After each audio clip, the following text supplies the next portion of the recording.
It started with a sound that didn't belong on the quiet urban street. The deep growl of motorcycles rolled through the evening air like distant thunder, vibrating against windows and drawing curious eyes. Neighbors peered from behind curtains. A dog barked nervously. Streetlights flickered in their soft yellow glow as 4 riders, clad in black leather and patches that gleamed ominously in the fading light, slowed their bikes to a halt. Their leader, a man named Colt, was broad-shouldered, tattoos crawling up his arms like stories of battles fought long before anyone in this neighborhood had been born. His brothers, Blaze, Titan, and Rook, followed behind, their engines echoing in perfect rhythm, a mechanical heartbeat that filled the otherwise quiet street. But amid the roar of metal and the scent of burning tires, a softer sound emerged, trembling, innocent, desperate. "Sir, please, will you buy my skateboard?" The riders froze, their engines idling low. At the edge of the sidewalk stood a boy no older than 8, holding a worn skateboard with scratches down its faded red surface. His clothes were patched and fraying, shoes caked with dirt. Clutched in his small hands was a cardboard sign, scrawled in uneven handwriting. "For sale. Please help. My dad hasn't eaten in 2 days." Colt's hand tightened on the handlebars, a muscle ticking in his jaw. It wasn't unusual for them to encounter the city's lost souls, but this was different. The boy's eyes were wide, glistening with unshed tears, but not from fear, something deeper, heavier, exhaustion, hunger, a burden no child should carry. Blaze stepped closer, careful not to startle him. The boy flinched slightly but stayed rooted to the spot. "My dad. He lost his job," the boy whispered, his voice catching. He didn't do anything wrong. He just isn't, and..." "We have nothing left," Rook's jaw clenched. The 4 riders exchanged glances, the kind that spoke volumes without words. They had seen hardship before, yes, but there was a certain injustice in this particular sorrow, not random misfortune, not a cruel twist of fate. No, this was the kind of wrong that stung the chest, the kind that demanded retribution, even from those who lived by their own code. Colt dismounted, heavy boots thudding against the concrete. He knelt to meet the boy's gaze. "Hey, little man," he said softly, voice gravelly but steady. "What's your name?" "Jace," the boy replied, gripping the skateboard tighter. "Jace." "Tell me, what happened?" The boy swallowed hard, the words trembling on his lips. "My dad, he worked at a company. A big one. The boss, he fired him. And he didn't even care. My mom, she's gone, she couldn't survive, and we have nothing. We haven't eaten in 2 days. I just want to sell my skateboard to get him some food." Colt felt a tight knot in his chest. This wasn't a story about petty theft or the usual street hustles. This was a story about a father, proud and strong, stripped of dignity and left to wither because of someone else's greed. "Keep it, kid," Colt muttered after a long pause, pulling a thick wad of bills from his vest and pressing it into Jace's trembling hands. The boy's eyes widened. "But this isn't the end," Colt continued, rising to his full height. "Not for him. We can't let someone just take everything from a man and walk away." "Not on our watch," Blaze, Titan, and Rook nodded silently. It wasn't pity they felt. It was the fire of righteous anger. They had their own ways of delivering justice, and today, this injustice would not go unanswered. Colt motioned for Jace to wait. "Stay with your dad," he said. "We're going to handle this." Jace's eyes flickered between fear and hope, the strange combination that comes when a child meets strangers capable of great danger, but also capable of immense kindness. I promise," he said softly, his voice barely audible over the fading hum of the engines. And with that, the riders mounted their motorcycles, the engines roaring to life, a low and powerful sound that seemed to shake the very air. They weren't just leaving the street. They were embarking on a mission that no one else in this city would dare take on. The businessman responsible, the man who had stripped Jace's father of his livelihood and left the family in hunger, thought he was untouchable. Colt and his brothers intended to prove otherwise. And as the sun dipped below the horizon, casting long shadows across the cracked pavement, the first spark of a reckoning had been lit. The roar of engines faded behind them as Colt, Blaze, Titan, and Rook sped through the streets, weaving past glowing traffic lights and silent apartment buildings. The city was settling into evening, unaware that four shadows of leather and chrome were hunting not for chaos, but for justice. Jace's words replayed in Colt's mind like a drumbeat. My dad hasn't eaten in 2 days. The weight of those 6 words anchored him in a way that adrenaline never could. Rook, scanning the city blocks, spoke first. You sure we know where to start? His tone wasn't skeptical, just methodical. That was Rook's role, the observer, the strategist. Colt nodded. I've got a lead. The company is on Commerce Street. Big glass building, CEO name's Garrett Thorne. Wealthy prick thinks his power makes him untouchable. Fired Jace's dad.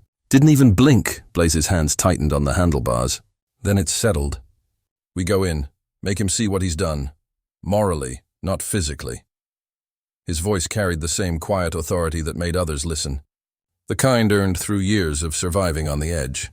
Titan smirked slightly. Quietly, huh? Sure, just hope your moral lectures pack a punch. Colt ignored the sarcasm. Their code was simple. Justice without unnecessary violence, truth without compromise, and consequences for those who thought they could crush the powerless.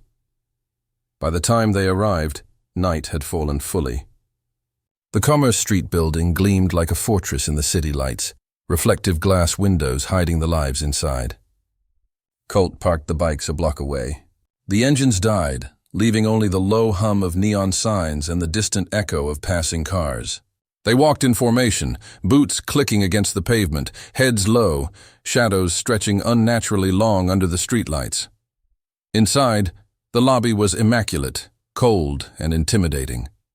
Marble floors reflected the fluorescent lights above. The receptionist, a young woman typing rapidly at a desk, looked up as the 4 men approached. Her eyes widened, registering the leather, the tattoos, and the quiet storm that radiated from Colt and his brothers. Colt's gaze swept the room. Garrett Thorne, he asked, voice calm but carrying authority. Where is he? The receptionist blinked. He's in his office. Top floor. Do you have an appointment? No, Colt smiled faintly. It wasn't a friendly smile. It was the kind that lets you know someone knows your secrets. Then we'll be quick. Don't want to waste your time. They rode the elevator to the top floor, the metallic doors closing with a muted thunk. Inside, the hallway was quiet, sterile, and intimidating. Each step brought Colt closer to Garrett Thorne, closer to the man whose arrogance had left a child and a father starving. When they reached Thorne's office, the receptionist's earlier apprehension paled in comparison to what awaited inside. The CEO was leaning back in a leather chair, gold watch glinting under the ceiling lights, a smug smile firmly in place. His desk was immaculate, marble surface polished, framed certificates and awards reflecting his own self-importance. Colt stepped forward, placing a hand on the small stack of papers atop the desk. Do you know what this is? He asked. Thorne furrowed his brow. Excuse me? Colt reached into his pocket and pulled out Jace's cardboard sign, the one that had begged strangers to buy his skateboard so his dad could eat. He placed it carefully on the desk, letting the words face Thorne directly. For sale. Please help. My dad hasn't eaten in 2 days. Silence filled the room. Not the quiet of peaceful reflection, but the suffocating kind that signals someone realizes they're cornered by truth. This, Colt continued, voice low, resonant, is what your greed has cost. A father, a child, a family stripped of dignity. You fired a man for convenience and left him to starve. And yet here you sit, comfortable, untouchable. Thinking it's business? Thorne stammered, fumbling with his cufflinks. It's business decisions. Colt held up a hand. Spare me the excuses. You think money absolves you of responsibility? You think a title, a fancy office, makes up for taking everything from someone who trusted you? You took pride, security, and sustenance from a man. And now, he paused, letting his words sink in. Now you have a chance to do the right thing.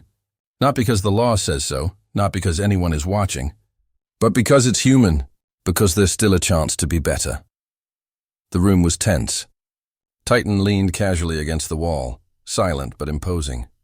Blaze's gaze was fixed, unwavering, like a predator assessing its prey. But this predator was guided by justice, not bloodlust. Thorne swallowed, struggling to maintain composure. I didn't mean—" Colt interrupted. Intent doesn't matter. Result does. And the result is a child who sells their skateboard because their father hasn't eaten in 2 days. That is what you created. A clock ticked loudly in the otherwise still office, each second hammering the CEO's conscience. Colt's brothers shifted slightly, a subtle reminder. They were watching, and they would not leave until they saw action. Colt leaned closer, voice dropping to a near whisper, yet heavy with authority. You can fix this, right now, or you can continue to live in your bubble of selfishness. But if you choose the latter, know this. We've seen injustice before, and we've corrected it. And next time it won't be just words. Thorne's shoulders slumped. For the first time, the polished businessman looked small, exposed, accountable. There was no guard to hide behind. The kind of fear Colt saw in his eyes wasn't for his safety. It was the fear of facing the consequences of one's moral failure. Outside, the city hummed, oblivious to the confrontation inside. But inside, something remarkable was happening. A man who thought he could act with impunity was confronting the raw, undeniable truth. The same truth that a small boy on a quiet street had made impossible to ignore. By the time Colt and his brothers left the building, Thorne had made the first of many anonymous corrections, donations, job reinstatements, and promises that would ripple across the city. And for the first time in days, Jace's father would taste not only food, but dignity restored. By the time Colt and his brothers left the glass-fronted building of Garrett Thorne's empire, the night had deepened into a heavy, velvet darkness. Streetlights cast pools of yellow across wet asphalt, and the city's hum of distant traffic was the only sound accompanying the heavy thrum of the riders' engines. Each man rode silently, letting the adrenaline settle, and the weight of the evening's confrontation take root. What they had done inside was not merely a warning, it was a statement. Justice had been whispered, not shouted, but the ripple of truth they had unleashed would echo far beyond the walls of Thorne's office. Meanwhile, Jace and his father, Michael, waited under a flickering street lamp in front of their modest apartment. Michael's shoulders were stooped, the lines on his face carved by worry, hunger, and years of relentless struggle. He hadn't eaten in 2 days, his stomach knotted. But even the gnawing hunger couldn't erase the weight of shame he carried, being unable to provide for his son, failing to uphold the promise that a father should be a protector, a provider. When Colt's voice finally called to them from the shadows, Michael nearly dropped to his knees. The 4 riders emerged from the darkness, the engines cooling with a soft hiss, leaving only the scent of burnt rubber and leather behind. Colt held up a hand, silencing Michael's stammered questions. "Your son did the right thing," Colt said gently, yet his tone carried authority. "But right now, it's our turn to do something for him, and for you." Blaze handed Jace a thick bundle of cash, enough to cover food, bills, and necessities for several weeks. Jace's eyes filled with tears, gratitude shining so bright it seemed to illuminate the street more than the lamp above. Michael's voice trembled as he whispered, I don't know how to thank you." Colt shook his head. "You don't owe us anything, but understand this. What happens next, it's up to you. Keep fighting. Don't let anyone strip you of hope again." Yet even as relief washed over the father and son, Colt's mind remained on Thorne. It wasn't enough to simply hand over cash and ride away. The man responsible for their suffering needed to confront the consequences of his own actions, and it was time for the full reckoning. Back in his office, Thorne sat frozen, staring at the cardboard sign that Colt had left behind. It wasn't just a piece of paper. It was a mirror reflecting his greed, his apathy, and the human cost of his decisions. His assistant, who had long tolerated the CEO's arrogance, whispered nervously, "Sir, maybe you should—" Thorne shook his head. He could feel the weight of eyes on him, not just the assistants, not just his boardroom staff, but the unseen gaze of morality itself, piercing through walls, glass, and ego. He tried to rationalize, to construct excuses. Business is business. Decisions have consequences. Everyone is replaceable. But each rationalization sounded hollow, even to him. That evening, Colt and his brothers returned to the neighborhood.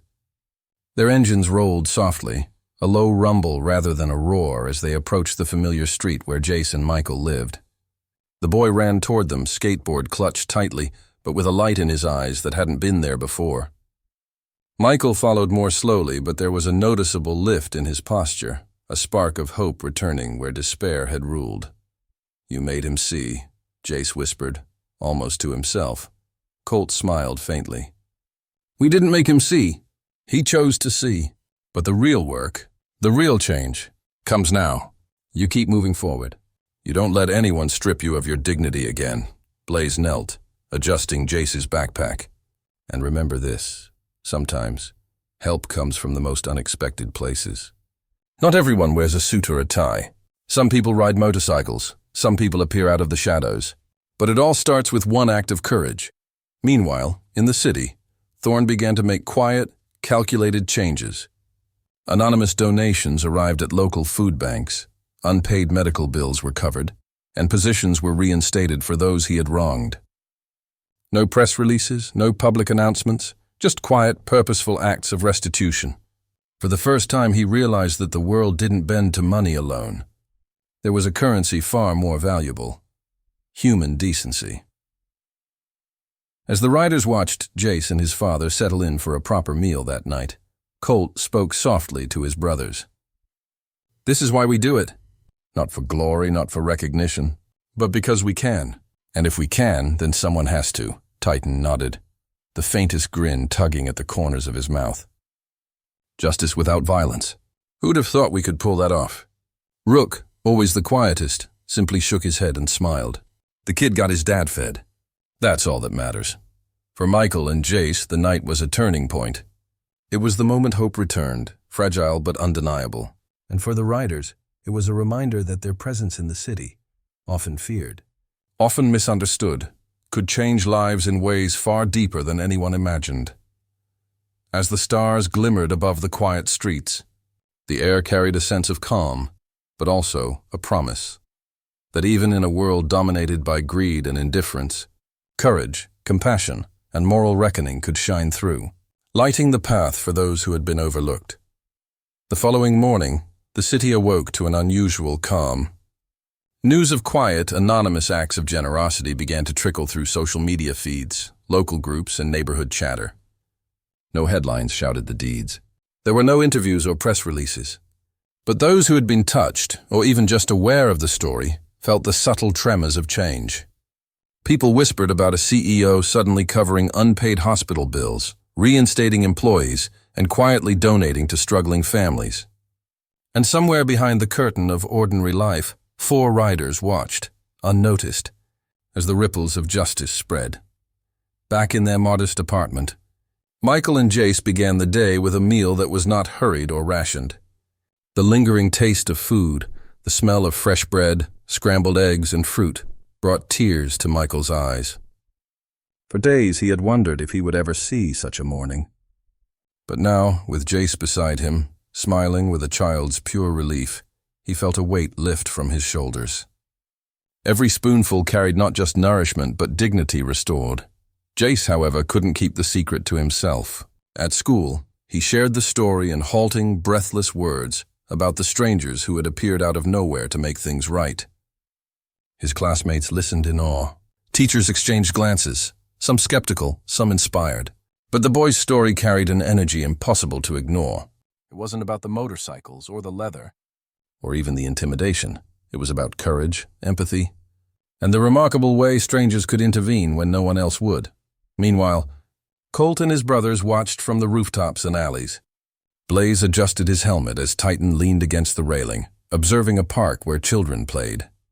"It's strange," Colt muttered, voice low, "how a small act, just a kid selling a skateboard, can change so much." Titan smirked. "Not strange, powerful. It's proof that even the smallest spark can start a wildfire." The city, too, seemed to respond. Employees at Garrett Thorne's company returned to work with renewed hope, unaware that their restored positions were the result of unseen intervention. Families received groceries they hadn't had the money to buy. Hospitals found unpaid bills mysteriously cleared. The actions of one child, amplified by the unexpected intervention of the riders, had created a network of change that no one could have anticipated. Back at the apartment, Michael pulled Jace into a hug. "You did this, son," he whispered. Your courage made someone see what was right. Jace shook his head. No. The riders did it. They didn't just help. They made him understand. They made him change. And indeed, the riders had more than physical presence. They had moral gravity. Their code, often misunderstood, acted like a catalyst for the city's conscience. People who witnessed small injustices around them began to speak up. The local market owner offered discounts to struggling families. A neighbor paid for a stranger's bus fare. Small acts of courage, inspired by the boy's story and the rider's intervention, began to multiply. That evening, Colt, Blaze, Titan, and Rook returned once more to Jace's street. The child ran to them, skateboard in hand, but this time with a smile that radiated pure, unburdened joy. Michael followed, less burdened, carrying groceries and supplies provided anonymously through the city's quietly shifting kindness network. Colt knelt and handed Jace a small leather journal.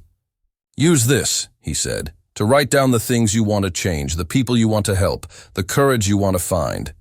Never let the world convince you that you're powerless. You're not.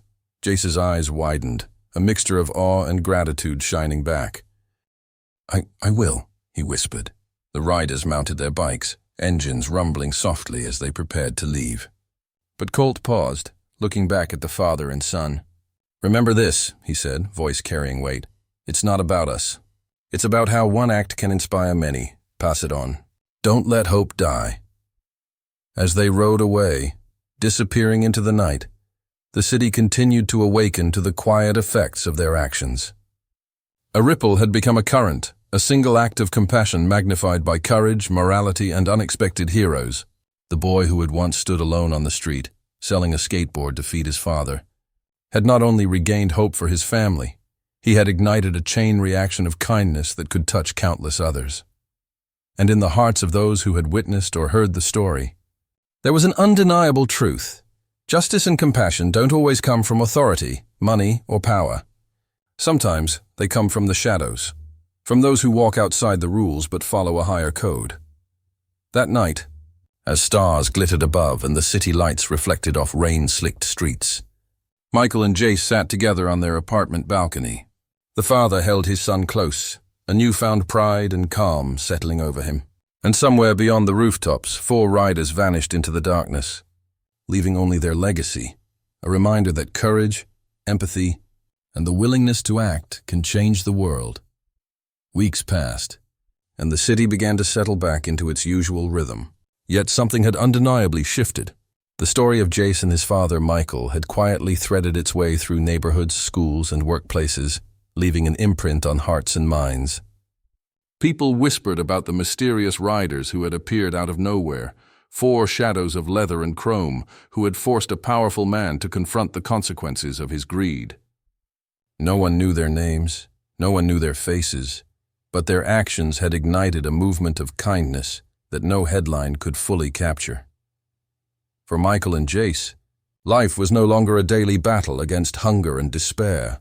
Michael had returned to work, this time in a position that offered respect, fair wages, and dignity. The fear of eviction, the gnawing hunger, and the silent shame that had haunted him for weeks began to dissipate. Every morning, as he prepared breakfast for Jace, he felt the weight of gratitude and renewed purpose. He had learned, painfully but vividly, that vulnerability could lead to courage, and that even in moments of profound helplessness, hope could find a way in. Jace, on the other hand, carried a different kind of gift. He had discovered that one voice, one brave act, could pierce through injustice and spark change.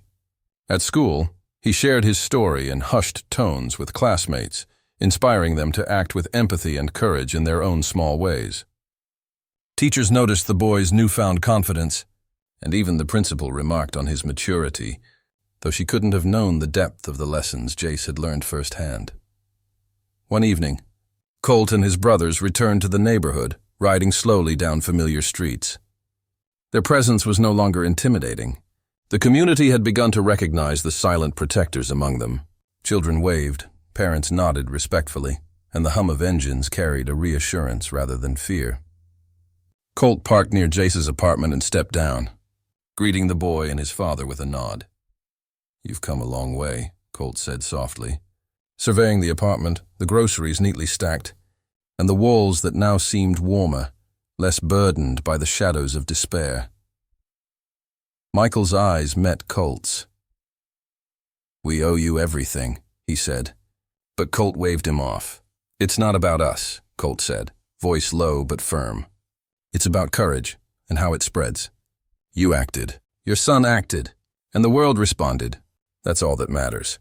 Jace held out his skateboard, now polished and repaired, as if offering it to Colt as a symbol of what had changed. Colt crouched, placing a hand on the boy's shoulder. "Keep it," he said. "Not as a reminder of struggle, but as a reminder of hope. And never stop standing up. For yourself, for others, for what's right." In the weeks that followed, the ripple effect of their actions became unmistakable. Garrett Thorne, the CEO who had once believed himself untouchable, continued to make anonymous contributions to families, schools, and hospitals. Colleagues and employees noticed the subtle shift in his demeanor, a humility that had never existed before. It was as if the moral reckoning delivered by 4 unlikely heroes had permanently altered the course of his conscience. The community, too, began to change. Neighbors looked out for one another. Small acts of kindness multiplied, and the fear that often accompanies vulnerability began to give way to trust and solidarity. Jace's story became a quiet legend among children at school, a reminder that even the smallest voice could be heard if backed by courage and the will to act. And somewhere, beyond the city lights and the soft hum of evening traffic, Colt, Blaze, Titan, and Rook disappeared into the night. They carried with them no accolades, no public recognition, only the knowledge that their code, justice guided by morality, courage tempered by compassion, had changed lives. Back on the balcony of their modest apartment, Michael and Jace watched the stars twinkle in the night sky. The father held his son close, the boy's skateboard leaning against the railing like a silent testament to resilience. Michael whispered softly, almost to himself, "The world isn't always fair. But maybe, just maybe, we can make it better." Jace smiled, eyes bright and hopeful. "We already have," he replied, a simple truth that carried the weight of all they had endured and all they had overcome. And as the city slept beneath a sky streaked with the glow of distant lights, the story of one child's courage, a father's struggle, and 4 riders who refused to turn away became a legacy, not written in newspapers, not broadcast in headlines, but etched in the hearts of everyone who had witnessed it. A reminder that even in a world full of greed and indifference, compassion, bravery, and moral courage could still shine through, powerful, unyielding, and unforgettable.